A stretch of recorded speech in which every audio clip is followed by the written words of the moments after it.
സഹ്യാദ്രിയിൽ ഉള്ളതുകൊണ്ടാണ് എല്ലാ വർഷവും മുടങ്ങാതെ 3000 അതിലധികവും മില്ലിമീറ്റർ മഴ നമുക്ക് കൃത്യമായി കിട്ടുകയും ആ മഴ ലഭ്യത കൊണ്ട് സസ്യശ്യാമളമായി പച്ചപ്പ് നിറഞ്ഞു നിൽക്കുന്ന ഒരു ഭൂപ്രദേശമായി കേരളം നിലനിൽക്കുന്നു. ഈ കേരളം ഇനി ഇങ്ങനെ നിലനിൽക്കുമോ എന്നതാണ് നമ്മൾ നേരിടുന്ന ഒരാശങ്ക. കേരളം ഇങ്ങനെ നിലനിൽക്കണമെങ്കിൽ കേരളത്തിന്റെ പശ്ചിമഘട്ട മലനിരകളെ സംരക്ഷിച്ചുകൊണ്ട് മാത്രമേ കേരളത്തിൽ നിലനിൽക്കാൻ കഴിയൂ. അത് നമ്മുടെ ഭക്ഷ്യസുരക്ഷയ്ക്ക് അത്യാവശ്യമാണ്, ജലസുരക്ഷയ്ക്ക് അത്യാവശ്യമാണ്, നമ്മുടെ കാലാവസ്ഥ സുരക്ഷയ്ക്ക് അത്യാവശ്യമാണ്. ഈ പശ്ചിമഘട്ട മലനിരകൾ തകർക്കപ്പെട്ടാൽ കേരളത്തിൽ പിന്നെ മനുഷ്യവാസം അസാധ്യമാണ്. എന്തുകൊണ്ടാണ് പശ്ചിമഘട്ടത്തിന് ആഗോളതലത്തിൽ ഇത്ര പ്രസക്തി വന്നത്? ലോകത്തൊട്ടാകെ 35 ബയോഡൈവേഴ്സിറ്റി ഹോട്ട്സ്പോട്ടുകളാണ് ഉള്ളത്, ജൈവ വൈവിധ്യ സങ്കേതങ്ങൾ. ജൈവ വൈവിധ്യം എന്ന് പറഞ്ഞത് കഴിയും എന്ന് ഞാൻ കരുതുകയാണ്.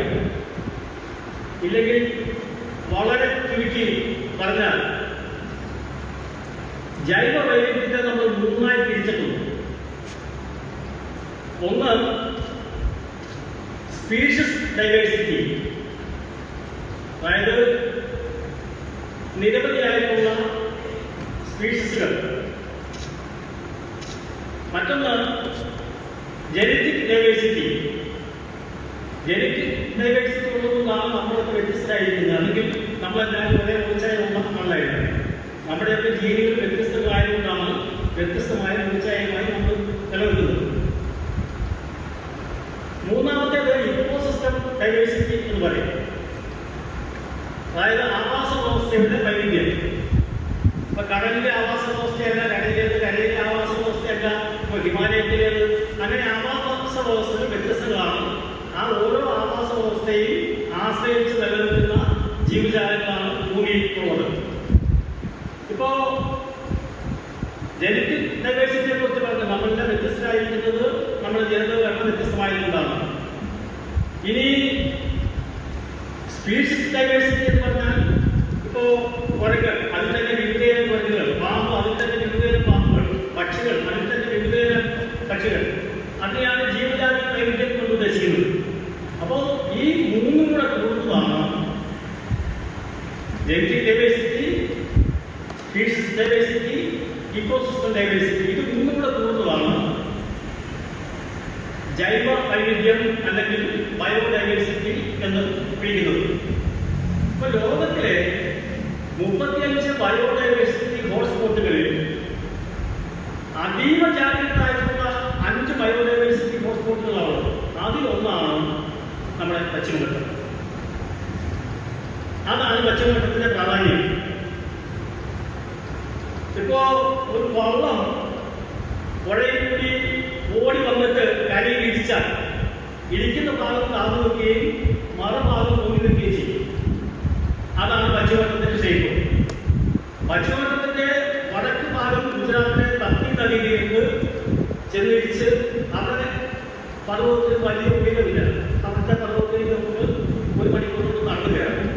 തെക്ക് ഭാഗത്ത് നമ്മുടെ കന്യാകുമാരി വരുന്ന നമ്മുടെ പൊന്മുടിയൊക്കെ വരുന്ന പ്രദേശത്തേക്ക് അവിടുത്തെ പർവ്വതത്തിലേക്ക് നമുക്ക് കയറണമെങ്കിൽ ഒരു 12-14 മണിക്കൂർ നടന്നാൽ മാത്രമേ കയറാൻ പറ്റൂ.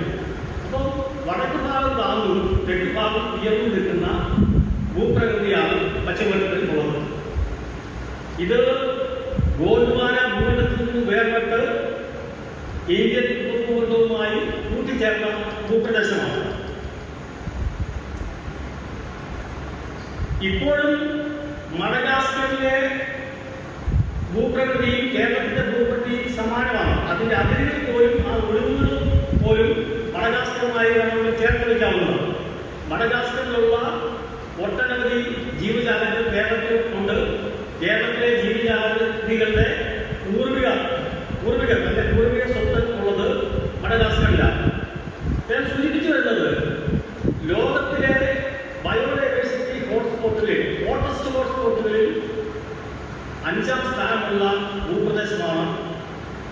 ഈ പശ്ചിമഘട്ടം.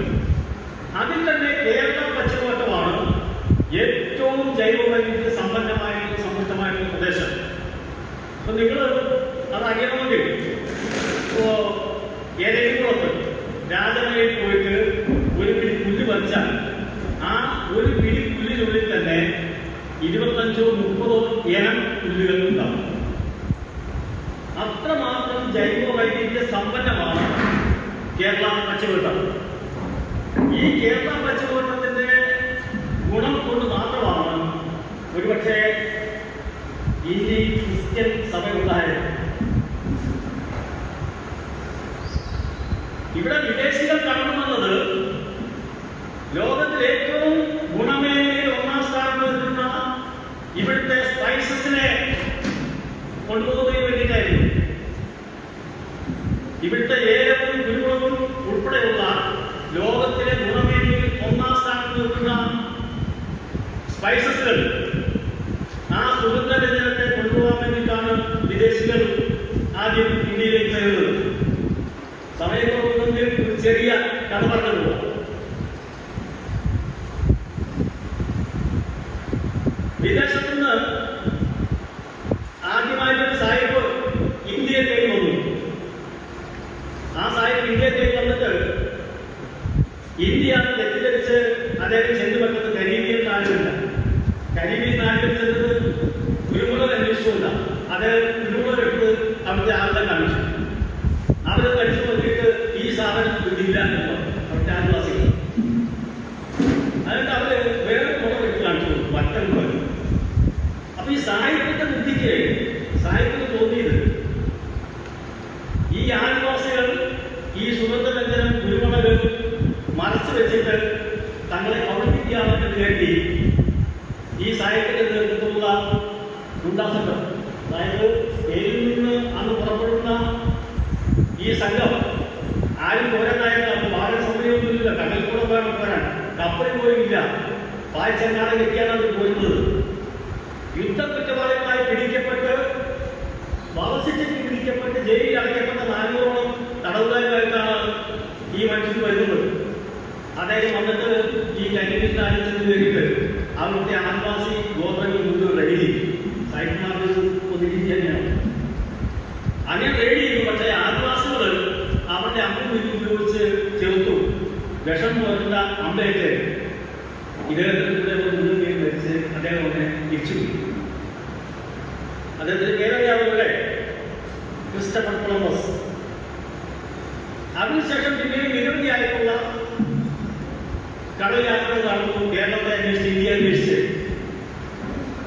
സ്പെയിനിൽ നിന്ന് പുറപ്പെട്ട് ആഫ്രിക്കയുടെ തെക്കേ മണലിൽ ബുക്കോപ്പിൽ നിന്ന് പടിഞ്ഞാറേക്ക് പോയിട്ടാണ് അവര് അമേരിക്കൻ പ്രദേശത്ത് കരിമീൻ നാടുകളിലെത്തിയത്. കിഴക്കോട്ട് സഞ്ചരിച്ചാൽ മാത്രമായിരുന്നു കേരളത്തിലേക്ക് വരാൻ കഴിയുമായിരുന്നു. പിന്നീട് പാസ്പോർട്ട് ഗാമിയുടെ കേരളത്തിൽ അങ്ങനെ സഞ്ചരിച്ചാണ് വന്നത്.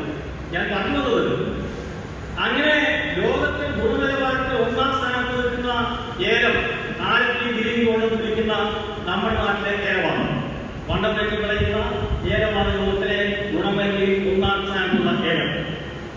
ലോകത്തിൽ ഏറ്റവും കൂടുതൽ ഗുണമേന്മയുള്ള കുരുമുളക് അത് കേരളത്തിൻ്റെതാണ്. ലോകത്തിലെ ഏറ്റവും നല്ല ചന്ദനം അത് കേരളത്തിൻ്റെതാണ്. ലോകത്തിലെ ഏറ്റവും നല്ല തേയില, ഉളുത്തുമല തേയില അത് കേരളത്തിൻ്റെതാണ്.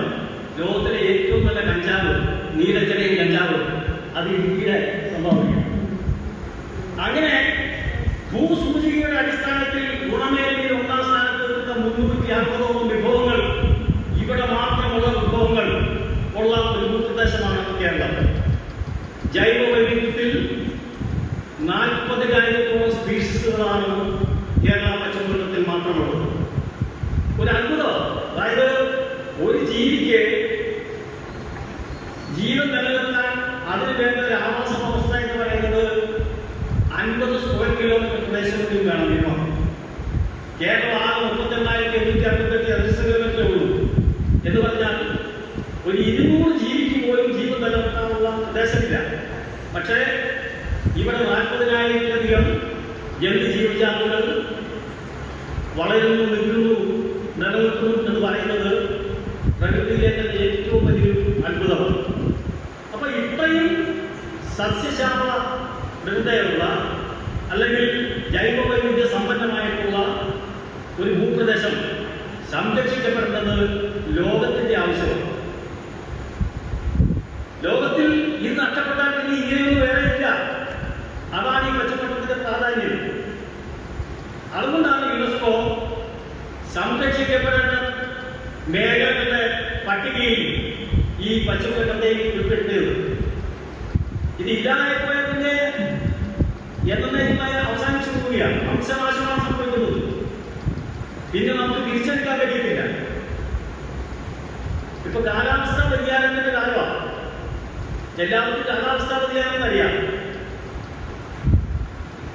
കാലാവസ്ഥാ വ്യതിയാനം എന്ന് പറഞ്ഞാൽ ആളുകൾക്ക് മനസ്സിലാക്കിയിരിക്കുന്നത് കുറച്ച് ചുഴലിക്കൊണ്ടായിട്ടുണ്ടാവും, കുറെ മഴ പെയ്യും, അതുകൊണ്ട് കുറച്ച് ബുദ്ധിമുട്ടുണ്ടാവും, കുറെ ആളുകൾ വയനാട്ടിൽ സംഭവിച്ച പോലെ മരിച്ചു പോകും എന്നൊക്കെയാണ്.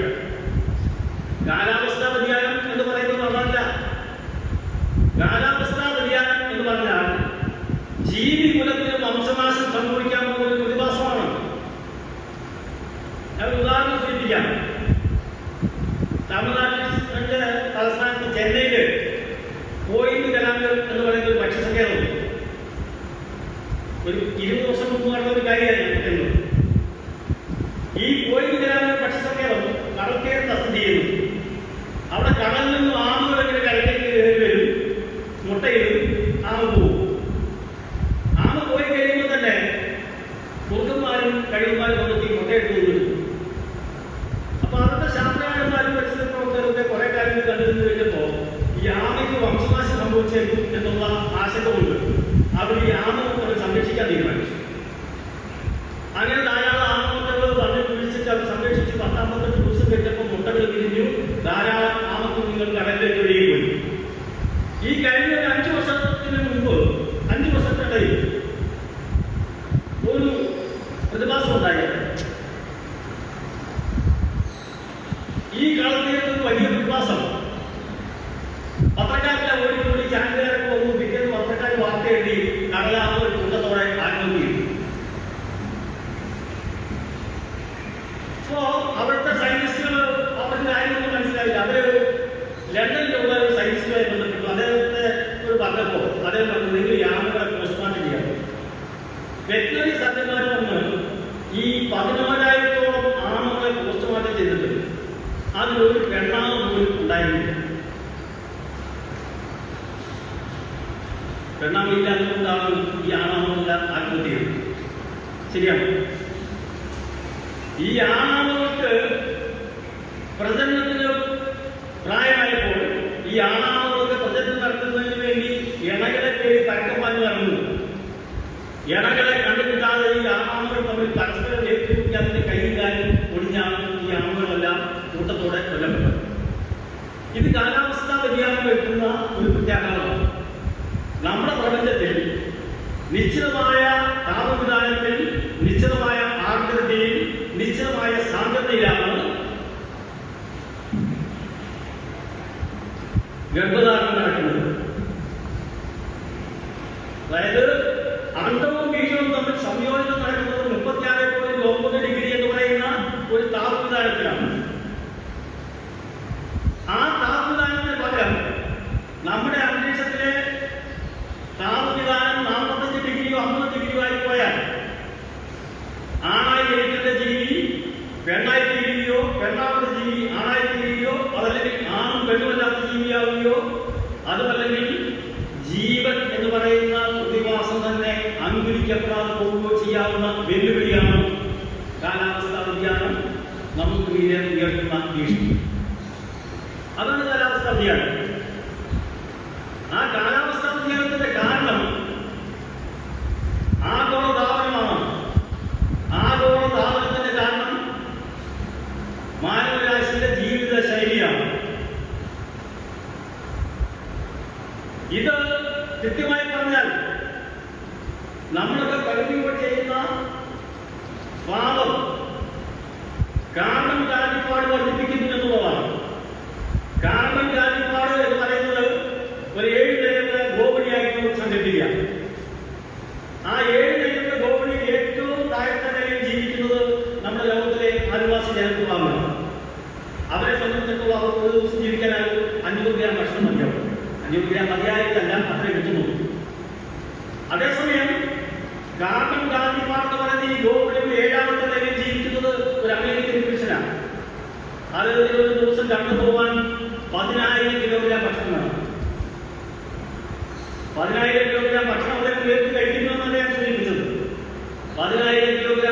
പ്രവർത്തനത്തിന് തുല്യമായ പ്രകൃതി വിഭവങ്ങൾ അദ്ദേഹത്തിന്റെ ആർഭാടത്തിനും ധാരാളിത്തത്തിനും വേണ്ടി അതിഹീനമായി ദുരുപയോഗിക്കുന്നു എന്ന് ഞാൻ സൂചിപ്പിച്ചു.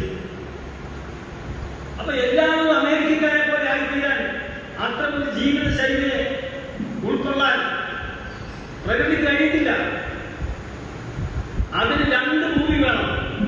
ഒരു ഭൂമിയിലെ കൊണ്ടൊന്നും പറ്റത്തില്ല.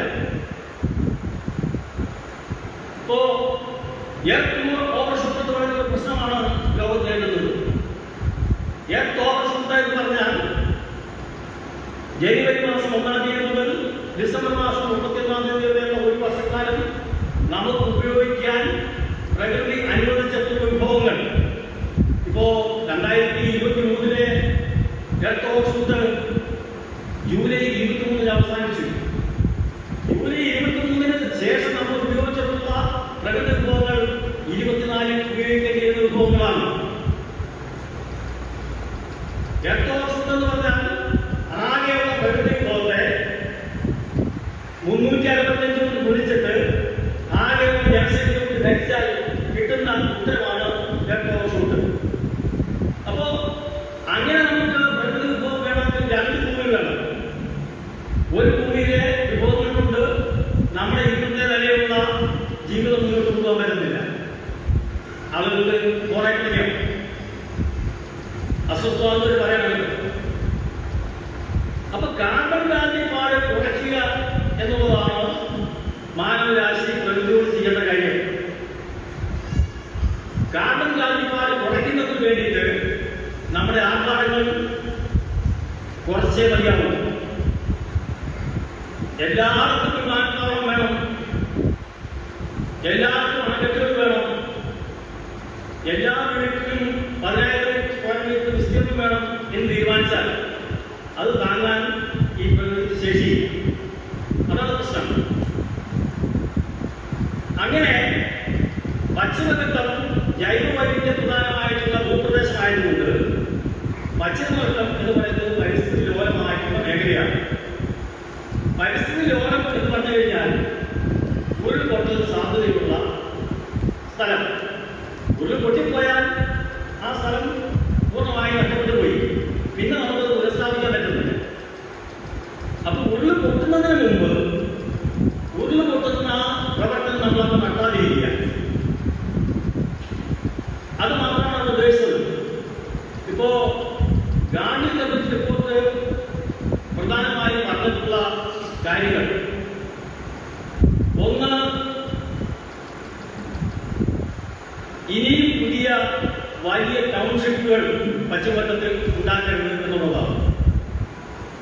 പശ്ചിമഘട്ടത്തിന്റെ ഏറ്റവും നൽകി ഇനിയും വലിയ ടൗൺഷിപ്പുകൾ ഉണ്ടാക്കാൻ പാടില്ല.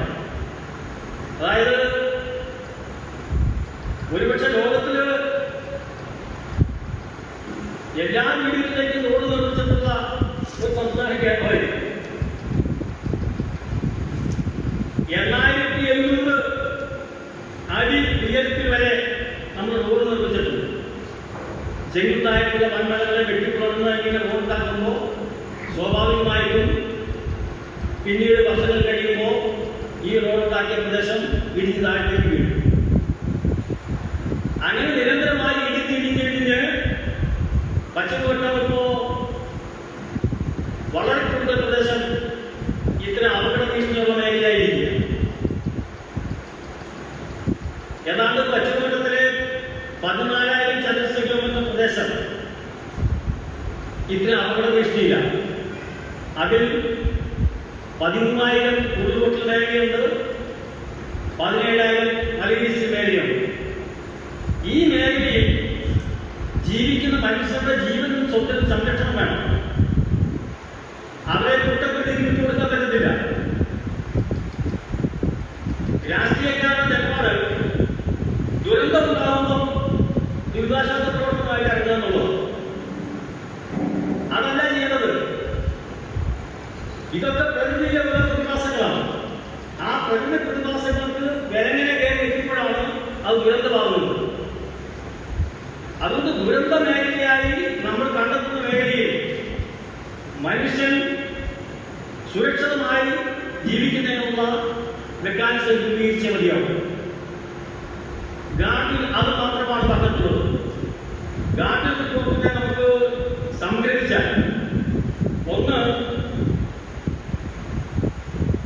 ഇന്ന് നിലനിൽക്കുന്ന എക്കണോമിക്കൽ ഗവേഷണത്തിൽ നിന്നും നമ്മുടെ വികസന രീതി എക്കോളജിക്കൽ ഗവേഷണത്തിലേക്ക് മാറണം.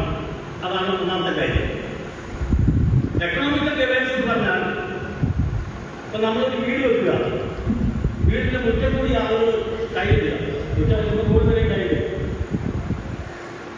ഇത് എക്കണോമിക്കൽ ഗവേഷനാണെങ്കിൽ, എക്കോളജിക്കൽ ഗവേഷനിൽ നിങ്ങളൊരു വീട് വെക്കുകയാണെങ്കിൽ വീടിന്റെ മുറ്റമെങ്കിലും കൈയിടാതിരുന്നാൽ ആ മണ്ണിലേക്ക് ജലപ്രവാഹം ഉണ്ടാകുന്നതിനും വായു സഞ്ചാരം ഉണ്ടാകുന്നതിനും നമ്മൾ വഴിവരുന്നു.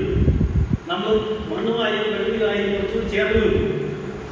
അതാണ് എക്കണോമിക്കൽ ഗവേഷനും എക്കോളജിക്കൽ ഗവേഷനും തമ്മിലുള്ള വ്യത്യാസം. അല്പം കൂടി ബോധ്യമാകുന്നതിനെ പറഞ്ഞാൽ, ഇപ്പോൾ നമ്മൾ കർഷകര് മാവും പ്ലാവൊക്കെ വെച്ച് മാങ്ങായും ഒക്കെ പറിച്ച് ജീവിക്കും. അത് എക്കോളജിക്കൽ ഗവേഷണം. പക്ഷെ ചില ആളുകൾക്ക് ഈ മരം വെട്ടി ജീവിച്ചാലേ സുഖമാണ്. അതാണ് എക്കണോമിക്കൽ ഗവേഷണം. ഇതിലേതാണ് നമുക്ക് സ്വീകാര്യമായത് എന്ന് മാത്രം തീരുമാനിച്ചാൽ മതി.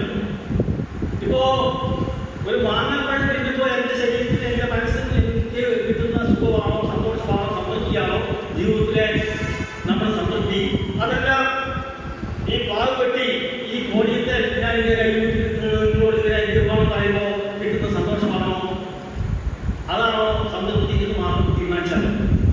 ഇതാണ് എക്കണോമിക്കൽ ഗവേഷനും എക്കോളജിക്കൽ ഗവേഷനും തമ്മിലുള്ള വ്യത്യാസം. അപ്പൊ ഗാർഡിൽ പറഞ്ഞത്, ഇന്നത്തെ നിലയിലുള്ള വികസന രീതികൾ നമുക്ക് ഇനി മുന്നോട്ട് പോകാൻ പറ്റൂല. എല്ലായിടത്തും ആണവയെ സ്ഥാപിക്കാനും, എല്ലായിടത്തും അണക്കെട്ടുകൾ ഉണ്ടാക്കാനും, എല്ലായിടത്തും വിമാനത്താവളം ഉണ്ടാക്കാനും, എല്ലായിടത്തും റെയിൽവേ ഉണ്ടാക്കാനും ഒന്നും പറ്റത്തില്ല. അത് പറ്റുന്ന സമയത്ത് ആയിക്കോട്ടെ. പക്ഷേ പശ്ചിമഘട്ടം പോലുള്ള പർവ്വത മേഖലയിൽ അത് വളരെ സാധ്യത കുറവാണ്. അത് സംരക്ഷിക്കപ്പെട്ട പ്രദേശമാണ്. അത് സംരക്ഷിച്ചില്ലെങ്കിൽ ആ പ്രദേശം നശിച്ചു പോകും. അത് മാത്രമല്ല, അവിടുത്തെ ജനങ്ങളുടെ ജീവന് അത് വലിയ ഭീഷണി ഉണ്ടാക്കും. അതിനേക്കാൾ വൃത്തിയായി ലോകത്തിന്റെ അമൂല്യമായിട്ടുള്ള സമ്പത്ത് ഈ ജൈവവൈവിധ്യം അത് ഇല്ലാതെ പോകും. അതുകൊണ്ട് ഈ മേഖലയെ നമുക്ക് സംരക്ഷിച്ചേ മതിയാവും. അതിനുവേണ്ടി സർക്കാർ ഇന്നുള്ള എക്കണോമിക്കൽ ഗവേഷനിൽ നിന്നും എക്കണോമിക്കൽ ഗവേഷനിലേക്ക് മാറണം എന്ന് മാത്രമാണ് പറഞ്ഞത്. രണ്ടാമതായിട്ട് അദ്ദേഹം പറഞ്ഞത്, തുടർച്ചയുള്ള ജനാധിപത്യം വേണോ. അതായത് ഇപ്പോഴത്തെ ജനാധിപത്യം എന്ന് പറഞ്ഞാൽ 5 വർഷത്തിൽ മാത്രമാണ് ജനാധിപത്യത്തെ നമുക്ക് കാണാൻ പറ്റുന്നത്. 5 വർഷത്തിൽ നമുക്ക് വോട്ട് ചെയ്യാനുള്ള അവകാശമാണ് ഇവിടെ ജനാധിപത്യം. അതേ പറഞ്ഞല്ല, തുടർച്ചയുള്ള ജനാധിപത്യം വേണം എന്ന് പറഞ്ഞാൽ, ഒരു നാട്ടിൽ ഒരു പദ്ധതി പ്ലാൻ ചെയ്യുമ്പോൾ നമ്മളെ കുറിച്ച് കേൾക്കണം. നമ്മളിവിടുത്തെ പൗരന്മാരാണ്. നമ്മളോട് ആലോചിച്ചേ ചെയ്യാൻ പറ്റുള്ളൂ. നമ്മളുമായി ചർച്ച ചെയ്തിട്ട് തീരുമാനിക്കാൻ പറ്റുള്ളൂ.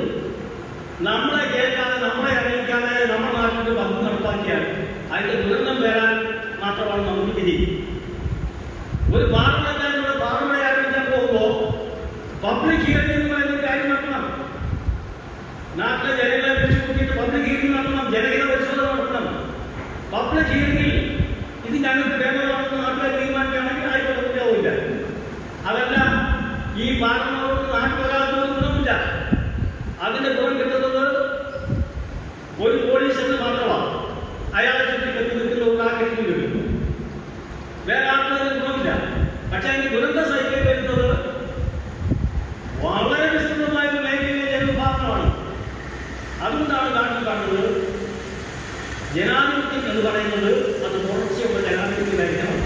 അത് ജനങ്ങളെ ബാധിക്കുന്ന എല്ലാ പ്രശ്നങ്ങളിലും ജനങ്ങളുമായി ചർച്ച ചെയ്ത് തീരുമാനമെടുക്കണം എന്ന് പറഞ്ഞാൽ ഈ 2 കാര്യമാണ് വാസ്തവത്തിൽ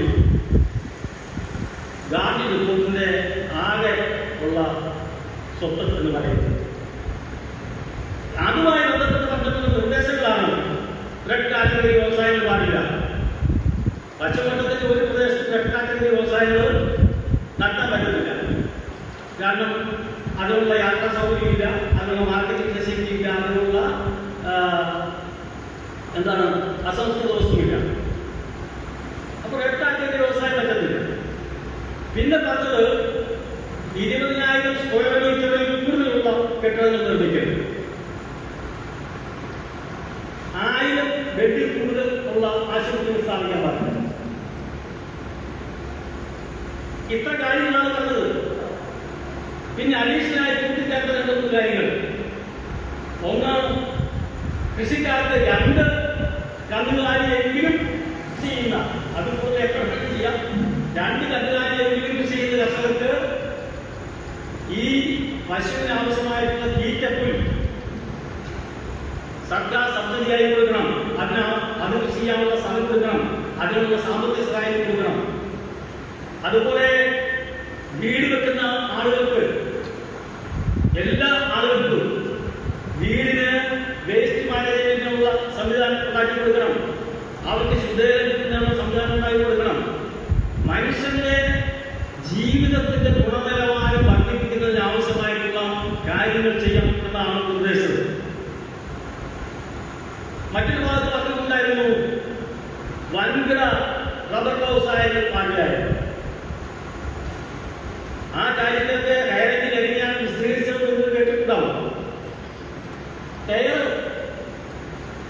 വണ്ടിയുടെ വിൽപ്പന ചെയ്യുന്ന സ്ഥാപനങ്ങൾ അനുവദിക്കാൻ പാടില്ല എന്നാണ് ഗാന്ധി കുടുംബത്തിൽ പറഞ്ഞിട്ടുള്ളത്. പിന്നെ നമ്മുടെ വണ്ടി എങ്ങനെയാണ് ഓടിക്കുന്നത് എന്നാണ് ചോദിച്ചത്. വീടിനെല്ലാം പച്ച പെയിന്റ് അടിക്കണം എന്നാണ് പറഞ്ഞത്. അങ്ങനെ അതുപോലെ കർഷകരെ മുഴുവൻ കുടിയൊഴിപ്പിക്കാൻ പോകുക എന്നാണ് പറഞ്ഞത്. ഗാന്ധി റിപ്പോർട്ടിനകത്ത് കുടിയൊഴിപ്പിക്കൽ എന്ന് പറയുന്നത് ഭാഗം പോലും പരാമർശിക്കുകയില്ല. അങ്ങനെ കുടിയൊഴിപ്പിക്കലുമായി ബന്ധപ്പെട്ട ഒരു പ്രശ്നമേ ഇല്ല. ഇന്ത്യയിൽ ആദ്യമായി ESA പ്രഖ്യാപിച്ചത് ഇന്ദിരാഗാന്ധിയാണ്. ഇന്ദിരാഗാന്ധി ജീവിച്ചിരുന്ന കാലത്ത് 76 ഡെറാഡൂണിൽ അവർ ഗസ്റ്റ് ഹൗസിൽ ഒരു ദിവസം രാത്രി താമസിച്ചപ്പോൾ രാത്രി അവർ കിടന്ന് ഉറങ്ങാൻ പറ്റിയില്ല. രാത്രി മുഴുവൻ ലോറികൾ ആ റോഡിൽ ഓടിക്കൊണ്ടിരിക്കുകയായിരുന്നു. അവർ പിറ്റേന്ന് രാവിലെ ഉദ്യോഗസ്ഥന്മാരെ വിളിച്ചിട്ട് ചോദിച്ചു എന്താ കാര്യം, ഇതുപോലെ ലോറികൾ ഓടുന്നതെന്ന് ചോദിച്ചപ്പോൾ അവർ പറഞ്ഞത് അവിടെ മാർബിൾ ഖനനം ചെയ്യുന്ന കോറികളുണ്ട്, ഗ്രാനൈറ്റ് കോറികൾ. ആ ഗ്രാനൈറ്റ് കോറികളിൽ നിന്നും ഇങ്ങനെ ലോറി കണക്കിന് സാധനങ്ങൾ കട്ടിക്കൊടുക്കുന്ന ലോറികൾ, ആ ലോറികൾ ഓടുന്നതാണ് സംഭവം പറഞ്ഞത്. അവർ വിദ്യയുടെ ആ പ്രദേശം പോയി സന്ദർശിച്ചു. നോക്കിയപ്പോ രാത്രി നമ്മൾ ആകാശത്തേക്ക് നോക്കുമ്പോഴാണ് നക്ഷത്രങ്ങളെ കാണുന്ന പോലെ ഒരു ഭൂപ്രദേശം മുഴുവൻ ഗ്രാനൈറ്റ് കോറികൾ ഭൂമി പൊട്ടിച്ച് വെച്ചിരിക്കുന്നതാണ് കാണുന്നത്.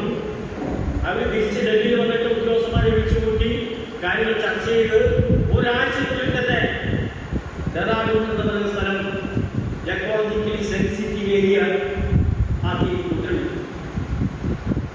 ഇപ്പോഴും ഡെറാഡൂൺ എന്ന് പറയുന്ന സ്ഥലം നഗരമാണ്. ലക്ഷക്കണക്കിന് ടൂറിസ്റ്റുകൾ ചെല്ലുന്ന സ്ഥലമാണ്. ESA അവിടെ 2 കാര്യങ്ങൾ വ്യവസായം പറ്റത്തില്ല എന്ന് മാത്രമേ ഉള്ളൂ. വൻകിട കെട്ടിട നിർമ്മാണം പറ്റത്തില്ല എന്ന് മാത്രമേ ഉള്ളൂ. ബാക്കി മനുഷ്യന്റെ ജീവിതത്തിന് ഒരു തടസ്സവും ഡെറാഡൂണില്ല. മറ്റൊന്ന് അതുപോലെ തന്നെ അവർ ചെയ്തത് ഗുജറാത്തിലാണ്. ഗുജറാത്തിൽ ഇതുപോലെ തന്നെ ഒരു തുറമുഖത്തിന് സമീപപ്രദേശത്ത് ഒരു ചെറിയ ദ്വീപുണ്ട്, ജൈവവൈവിധ്യ സമ്പന്നമായിട്ടുള്ള ആ ദ്വീപ്.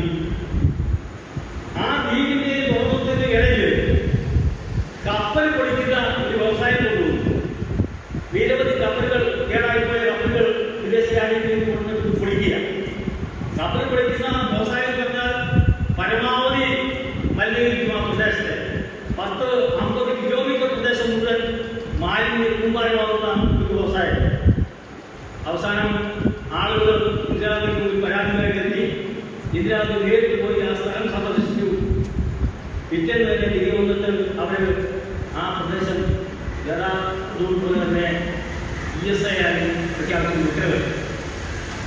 ഇന്ത്യയിൽ ആദ്യം 2 സ്ഥലങ്ങൾ ESA ആയി പ്രഖ്യാപിച്ചത് ഇന്ദിരാഗാന്ധി. ആ 2 പ്രദേശങ്ങളുടെ രക്ഷയ്ക്ക് വേണ്ടിയാണ്, അവിടുത്തെ മനുഷ്യരുടെ രക്ഷയ്ക്ക് വേണ്ടിയിട്ടാണ് ESA ആയി പ്രഖ്യാപിച്ചത്. നിങ്ങൾക്കറിയാമല്ലോ, കേരളത്തിന്റെ കളത്തീരം CRZ നിയമത്തിന്റെ കീഴില്ല. കോസ്റ്റൽ സോൺ റെഗുലേഷൻ ആക്ട് എന്ന് പറയുന്ന ആക്ട് ഈ കടത്തിൽ തുടർന്നാണ് നമ്മുടെ പാവപ്പെട്ട കുടുംബന്മാർ ലക്ഷത്തൊഴിലാളികൾ ഇന്നോട് ജീവിക്കുന്നത്. ആ CRZ എന്ന് പറയുന്ന നിയമം ഇല്ലായിരുന്നെങ്കിൽ ഈ അമ്മാനിമാരും അദാനിമാരും എല്ലാം ആ ഭൂപ്രദേശം മുഴുവൻ കൈകാര്യം ടൂറിസത്തിന് വേണ്ടി ഓരോ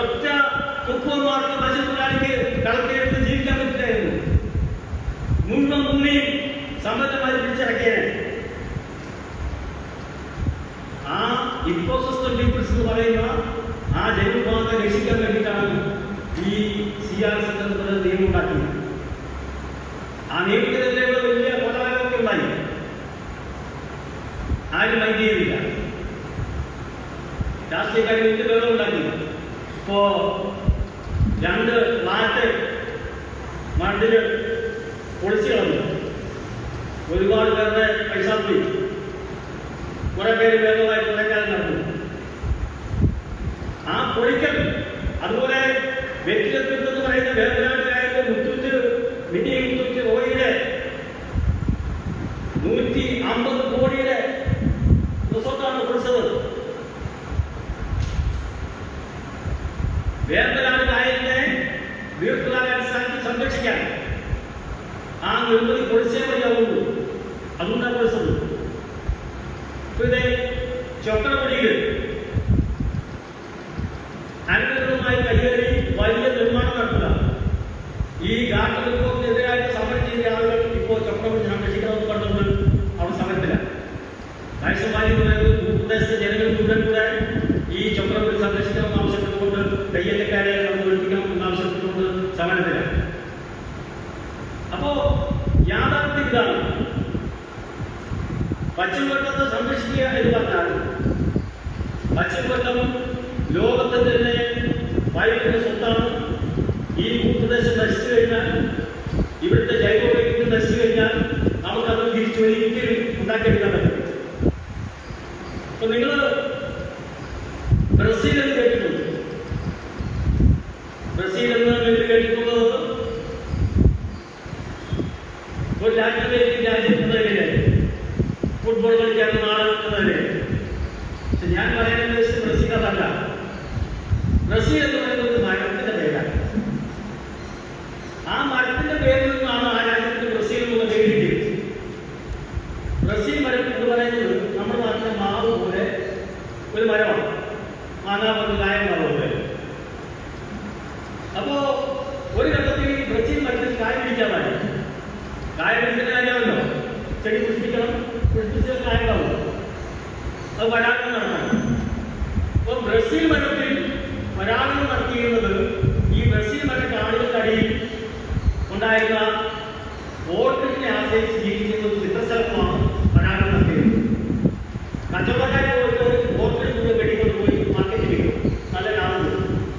കൂടുതൽ ഓർക്കിഡ് ഉണ്ടാവാൻ വേണ്ടി ഈ അടിക്കാടിനെല്ലാം കീഴും നിരന്തരമായി കീഴ് കഴിഞ്ഞപ്പോൾ ഈ ചിത്രശലഭത്തിന്റെ ലാർവയെ എല്ലാം വെളിയതായി ചാമ്പലായി പോയി അതിന് വംശനാശം സംഭവിച്ചു. അതിന് വംശനാശം സംഭവിച്ചു കഴിഞ്ഞപ്പോഴാണ് ഈ ബ്രസീൽ മരത്തിൽ കാര്യമില്ല എന്ന സത്യം ശാസ്ത്രകാരന്മാർ കണ്ടെത്തുന്നത്. അവസാനം മറ്റൊരു രാജ്യത്ത് പോയി ഈ ചിത്രശലഭത്തെ ഇടിച്ചിവിടെ ഇൻഡ്യൂസ് ചെയ്തിട്ടാണ് ബ്രസീൽ മരത്തിൽ പിടിച്ചു തുടങ്ങിയത്. ഞാൻ സൂചിപ്പിച്ചത് ഇതൊക്കെ ബ്രസീൽ മരത്തിന്റെയോ ബ്രസീലിന്റെയോ മാത്രം കാര്യമല്ല. ഇത് നമുക്ക് ബാധകമായിട്ടുള്ള കാര്യമാണ്. നമ്മൾ ഏറ്റവും നിസ്സാരത്തിൽ കരുതുന്ന തേനീച്ച, വളരെ നിസ്സാരമായി നമ്മൾ കരുതുന്ന തേനീച്ചയോ വംശം ഈ ഭൂമിയിൽ ഇല്ലാതായാൽ പിന്നെ ഭൂമിയിൽ മനുഷ്യർക്ക് 4 വർഷം ജീവിച്ചിരിക്കാൻ പറ്റും. ഒരു തേനീച്ച ഇല്ലാതായാൽ മനുഷ്യവംശം പിന്നെ 4 വർഷം മാത്രമേ ഭൂമിയിൽ ജീവിച്ചിരിക്കുകയുള്ളൂ. ഇന്ന് നമ്മൾ കഴിക്കുന്ന ഭക്ഷണത്തിന്റെ 70% പരാഗണം നടത്തി നമുക്ക് വിളവ് നൽകി ഭക്ഷണമാക്കി തരുന്നത് ഈ തേനീച്ച ഒറ്റ ജീവിയാണ്. ബാക്കി എല്ലാ ഷഡ്പദങ്ങളും ജീവജാലങ്ങളും കാറ്റുമെല്ലാം കൂടിയിട്ട് 30% താഴെ മാത്രമാണ് പരാഗണം ചെയ്യുന്നത്. അപ്പൊ വളരെ നിസ്സാരം എന്ന് നമ്മൾ കരുതുന്നത് തേനീച്ച ഇല്ലാതായാൽ പോലും മാനവരാശിക്ക് നിലനിൽക്കാൻ പറ്റുന്നത്. അപ്പം പ്രകൃതിയെ ആശ്രയിച്ച് മാത്രം നിൽക്കുന്നത് ആശ്രിതൻ മാത്രമാണ് മനുഷ്യൻ. അതേസമയം മനുഷ്യനെ ആശ്രയിച്ച് ഈ ഭൂമിയിൽ ആരും ചെയ്യുന്നില്ല. ഒരു ജീവിക്കും ഈ ഭൂമിയിൽ മനുഷ്യന്റെ സഹായം ആവശ്യമില്ല. ബാക്കി എല്ലാ ജീവജാലങ്ങൾക്കും സ്വയം കഴിവുകൊണ്ട് ജീവിക്കാൻ ശേഷിയുള്ള ജീവജാലങ്ങളാണ്. ഭൂമിയിലെ ഏറ്റവും ദുർബലനായ ജീവി മനുഷ്യനാണ്. തലച്ചോറിന്റെ ഒറ്റ ബലത്തിൽ മാത്രമാണ് ജീവിക്കുന്നത്. അല്ലാതെ ശരീരത്തിന്റെ ബലമുണ്ടോ മറ്റേതെങ്കിലും ഘടകത്തിന്റെ സഹായം കൊണ്ടാണ്. തലച്ചോറിന്റെ ഒറ്റ ബലം, ആ ബുദ്ധി എന്ന് പറയുന്ന ശേഷി കൊണ്ട് മാത്രമാണ് മനുഷ്യവംശം ഇതിനെല്ലാം അതിജീവിച്ച് മുന്നോട്ട് പോകുന്നത്. അപ്പോൾ പ്രകൃതി ഏറ്റവും ദുർബലമായിട്ടുള്ള ജീവി എന്ന നിലയിൽ നമുക്ക് ജീവിക്കാൻ അനുയോജ്യമായിട്ടൊരു കാലാവസ്ഥ വേണം. നിങ്ങൾ കണ്ടല്ലോ കഴിഞ്ഞ വർഷം ലോകത്തിലെ ഏറ്റവും നല്ല കാലാവസ്ഥയുള്ള ഭൂപ്രദേശത്ത് ജീവിക്കാൻ ഭാഗ്യം ലഭിച്ചവരാണ്. ഏറ്റവും നല്ല കാലാവസ്ഥ എന്ന് പറഞ്ഞാൽ ഏറ്റവും താഴ്ന്ന താപനിലയും ഏറ്റവും ഉയർന്ന താപനിലയും തമ്മിലുള്ള അകലം ഏറ്റവും കുറഞ്ഞിരിക്കുന്നതാണ് ഏറ്റവും നല്ല കാലാവസ്ഥ. കേരളത്തിൽ നിന്ന് താഴ്ന്ന താപനില 17 ഡിഗ്രിയും ഉയർന്ന താപനില 27 ഡിഗ്രിയായി. ഈ കഴിഞ്ഞ 10-40 വർഷത്തിനിടയിൽ കേരളത്തിൽ ഉണ്ടായിട്ടുള്ള വികസന പ്രവർത്തനങ്ങൾ മൂലം ഉയർന്ന താപനില 27 ഡിഗ്രിയിൽ നിന്നും 15 ഡിഗ്രിയോളം ഉയർന്ന് 42 ഡിഗ്രിയാണ് ഉയർന്ന താപനില കഴിഞ്ഞ വർഷം രേഖപ്പെടുത്തിയത്. ഇത് വരും വർഷങ്ങളിൽ 45-നും മുകളിലേക്കും ഒക്കെ കുറയുന്നവരാണ്. അങ്ങനെ 45-നും മുകളിലേക്ക് കേരളത്തിന്റെ താപവിധാനം മാറിപ്പോയാൽ ഒരുപാട് ജന്തുജീവിജാതികളും മനുഷ്യരും മരിച്ചു. ഈ ചൂട് താങ്ങാൻ കഴിയാതെ കുടിവെള്ളമില്ലാതാവും, സസ്യങ്ങൾക്ക് നിലനിൽക്കാൻ പറ്റാതെ വരും, നമ്മുടെ മുഴുവൻ കാശികളെയും തകരും. ഇടുക്കി പോലുള്ള പ്രദേശത്തുള്ള ആളുകൾക്ക് അറിയാം, മുഴുവൻ ഏതോ കരിഞ്ഞുപോയിട്ടുണ്ട്, കുടിമുളക് കരിഞ്ഞുപോയിട്ടുണ്ട്, കൊക്ക കരിഞ്ഞുപോയിട്ടുണ്ട്. നമ്മുടെ കാർഷിക വിളകൾ മുഴുവൻ തകർന്ന് ലഭ്യമായി പോകും ഈ കാലാവസ്ഥ മാറിപ്പോയാൽ. ഈ കാലാവസ്ഥ നിലനിൽക്കണമെങ്കിൽ നമ്മുടെ പശ്ചിമഘട്ടം നിലനിന്നേ മതിയാവും. പശ്ചിമഘട്ടം ഇല്ലാതായാൽ കേരളം മരുഭൂമിയാകാൻ പോകുന്നത്. കേരളം മരുഭൂമിയാവാതിരിക്കാൻ പശ്ചിമഘട്ടത്തെ സംരക്ഷിച്ചാൽ മതിയാവും. പക്ഷേ ചില ആളുകൾ ഞാൻ പറഞ്ഞതുപോലെ മാവ് വെട്ടിവിറ്റ് ജീവിക്കുന്ന ആളുകൾ എന്ന് പറയുന്ന പോലെ പ്രകൃതിയെ കൊള്ളയടിച്ച് ജീവിക്കണം എന്ന് ആഗ്രഹിക്കുന്ന ഒരുപടി ആളുകളുണ്ട്. അവരും നമ്മുടെ സഹോദരങ്ങളാണ്, അവരോട് നമുക്ക് പ്രത്യേകിച്ച് വിരോധമില്ല. പക്ഷേ അവരും ഈ ശാസ്ത്ര സത്യം മനസ്സിലാക്കണം. വരുന്ന തലമുറയ്ക്ക് ഈ നാട്ടിൽ ജീവിക്കണം, ഈ ലോകത്ത് ജീവിക്കണം. എത്രയോ തലമുറകൾ കൈമാറി വന്ന ഈ ഭൂമി, ഇനിയും എത്രയോ തലമുറകൾക്ക് ജീവിക്കുന്ന ഈ ഭൂമി, അത് ഇന്ന് നമ്മൾ നമ്മുടെ സ്വാർത്ഥ ലാഭത്തിന് വേണ്ടി നമുക്ക് കുറച്ച് പണം ഉണ്ടാവാൻ വേണ്ടി നശിപ്പിക്കാൻ തീരുമാനിച്ചാൽ വരും തലമുറയോട് നമ്മൾ ചെയ്യുന്ന കൊലച്ചതിയാണ്. അതുകൊണ്ട് നമുക്കും നമ്മുടെ മക്കൾക്കും അവരുടെ മക്കൾക്കും ഈ മണ്ണിൽ ജീവിക്കാൻ നമ്മൾ ഈ പശ്ചിമഘട്ടത്തെ സംരക്ഷിക്കാൻ മതിയാവും. ആരുടെയും ഒരു വിധത്തിലുള്ള ഇടപെടലുകളെയും പ്രശ്നങ്ങളെയും ഒന്നും ആരും പറയുന്നില്ല. ജീവിക്കാനുള്ള അവകാശം പറയുന്നില്ല, തൊഴിൽ ചെയ്യാനുള്ള സ്വാതന്ത്ര്യത്തെ പറയുന്നില്ല, നിങ്ങളുടെ ഒരു വികസന പ്രവർത്തനത്തെ പറയുന്നില്ല. പക്ഷേ ഏത് കാര്യത്തിലും ചില നിയമങ്ങൾ നമ്മുടെ ലോകത്തുണ്ട്. ഇപ്പൊ ഡ്രൈവിംഗ് നടത്തണമെങ്കിൽ ഡ്രൈവിംഗ് നടത്തുന്നതിന് ആവശ്യമായിട്ടുള്ള ടെസ്റ്റ് പാസ്സായി ഇരിക്കണം. ആ ടെസ്റ്റിൽ ആൾക്ക് ഡ്രൈവിംഗിന് ആവശ്യമായിട്ടുള്ള യോഗ്യത ഉണ്ടായില്ല. അതൊരു നിയമമാണ്. അപ്പൊ നമ്മൾ നമ്മുടെ നാട്ടിൽ ജീവിക്കുമ്പോൾ നമ്മുടെ അയൽക്കാരോട് എങ്ങനെ പെരുമാറണം എന്നതിനെ സംബന്ധിച്ച് സമൂഹത്തിന്റെ ഒരു നിയമമുണ്ട്, രാഷ്ട്രത്തിന്റെ നിയമമുണ്ട്. ആ നിയമം പാലിക്കാൻ നമ്മൾ ബാധ്യസ്ഥരാണ്. അതല്ല ഞങ്ങൾ നിയമം പാലിക്കില്ല, ഞങ്ങൾ കല്ലേറും, ഞങ്ങൾ റിസോർട്ട് പണിയും, ഞങ്ങൾ താറോടെ ഉണ്ടാക്കും, ഞങ്ങൾ പണം സമ്പാദിക്കുന്ന നിങ്ങൾക്ക് എന്നാ കുഴപ്പം എന്ന് ചോദിച്ചാൽ അത് പറ്റത്തില്ല. ഒരു ജനാധിപത്യ രാജ്യത്ത് രാജ്യത്തുണ്ടാകുന്ന നിയമത്തിന് അനുസരിച്ച് മനുഷ്യർക്ക് ജീവിക്കാൻ പറ്റും. അത്ര മാത്രമേ ഇവിടെ പ്രശ്നമുള്ളൂ. ഇത് ഒരു സംഘടിത സമൂഹം രാഷ്ട്രീയം ഉപയോഗിച്ച്, സാമുദായിക ബലം ഉപയോഗിച്ച്, വോട്ട് ബാങ്ക് രാഷ്ട്രീയം ഉപയോഗിച്ച് രാഷ്ട്രീയ പാർട്ടികളെ ഭീഷണിപ്പെടുത്തി ഇത് ഞങ്ങളെ ഇത്രമാത്രം വോട്ടുണ്ട്, ഇല്ലെങ്കിൽ നിങ്ങളെ അധികാരത്തിൽ പറയും. അതുകൊണ്ടാണോ എനിക്ക് കേസ് ഈ കൈവിട്ട് കാണിച്ച് ജയിച്ചു. ഞാൻ അതിന്റെ സംശയത്തിലേക്ക് ഒന്നുമല്ല പോകുന്നു. ഞാൻ പറയുന്നത് നമുക്ക് നമ്മുടെ വരുന്ന തലമുറയ്ക്കും ഈ ഭൂമിയിൽ ജീവിക്കാൻ നമ്മൾ മിനിമം പ്രകൃതിയോട് ചില മര്യാദകൾ പാലിക്കണം. ആ മര്യാദകൾ മാത്രം പ്രശ്നമാണ് ഈ ഗാർഡൻ കമ്മിറ്റി റിപ്പോർട്ട് എന്ന് പറയുന്നത്. ഇപ്പം ഗാർഡൻ കമ്മിറ്റി റിപ്പോർട്ടില്ല, നമ്മളിപ്പോൾ ചർച്ച ചെയ്തിട്ട് ഒരു കാര്യമില്ല. ഇപ്പോൾ കസ്തൂരിന്റെ റിപ്പോർട്ടാവും. ഗാർഡിയൻ എന്ന് പറയുന്ന ഒരു സുവോളജി സയൻസിലായിരുന്നു. ആ എസ്തർ പാനലിൽ നമുക്ക് 14 എല്ലാവരും ബൊട്ടാണിസ്റ്റ് ഉണ്ടായിരുന്നു, ജിയോളജിസ്റ്റ് ഉണ്ടായിരുന്നു, സോഷ്യോളജിസ്റ്റ് ഉണ്ടായിരുന്നു, വിവിധ വിഭാഗത്തിലുള്ള സയൻറ്റിസ്റ്റുകൾ ഉണ്ടായിരുന്നു. ആ ആളുകളെ എല്ലാവരും കൂടി പഠനം നടത്തി ഉണ്ടാക്കിയ റിപ്പോർട്ടാണ് നിഷ്കരണം തള്ളി കളഞ്ഞിട്ട് ഇപ്പോ കസ്തൂരിരംഗൻ റിപ്പോർട്ട്. കസ്തൂരിരംഗൻ ആരാണെന്ന് നിങ്ങൾക്കറിയാമല്ലോ. അദ്ദേഹം റോക്കറ്റ് സാങ്കേതിക വിദ്യ, അതാണ് അദ്ദേഹത്തിന്റെ ബേസിക് പഠനം. റോക്കറ്റ് സാങ്കേതിക വിദ്യ മാത്രം അറിയാവുന്ന ഒരു സയന്റിസ്റ്റാണ് അദ്ദേഹം. ശാസ്ത്രജ്ഞനാണ്. അദ്ദേഹത്തിന്റെ വലിയ അറിവുകൾ നമുക്ക് ബഹുമാനിക്കുന്നു. രാഷ്ട്രത്തിന്റെ മുതൽക്കൂട്ടാണ് അദ്ദേഹം.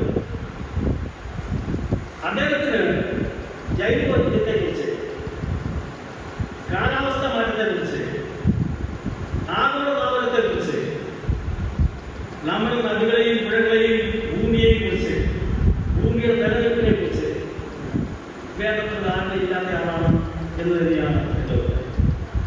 അതുകൊണ്ട് പശ്ചിമ സംരക്ഷണവുമായി ബന്ധപ്പെട്ട് അദ്ദേഹം ഉണ്ടാക്കിയിട്ടുള്ള റിപ്പോർട്ട് വാസ്തവത്തിൽ വലിയ വിനയാണ് പശ്ചിമബംഗാളിൽ ഉണ്ടാക്കാൻ പോകുന്നത് എന്ന കാര്യത്തിൽ എനിക്ക് സംശയമില്ല. അതുകൊണ്ട് തന്നെ കസ്തൂരിരംഗൻ റിപ്പോർട്ടിനെ ഞാൻ അംഗീകരിക്കുന്നില്ല. ഗാർഡിയൻ കമ്മിറ്റി റിപ്പോർട്ട് എന്ന് പറയുന്നത് ചരിത്രത്തിൽ ഒരു പരിസ്ഥിതിയുടെ വഴികളായി സംരക്ഷിക്കപ്പെടാവുന്ന, സൂക്ഷിക്കപ്പെടാവുന്ന ഒരു മാഗ്നാ കാർട്ട പ്രഖ്യാപനമായിരിക്കും എന്ന് മാത്രം സൂചിപ്പിച്ചുകൊണ്ട് ഞാൻ അവസാനിപ്പിക്കുന്നു. നന്ദി, നമസ്കാരം.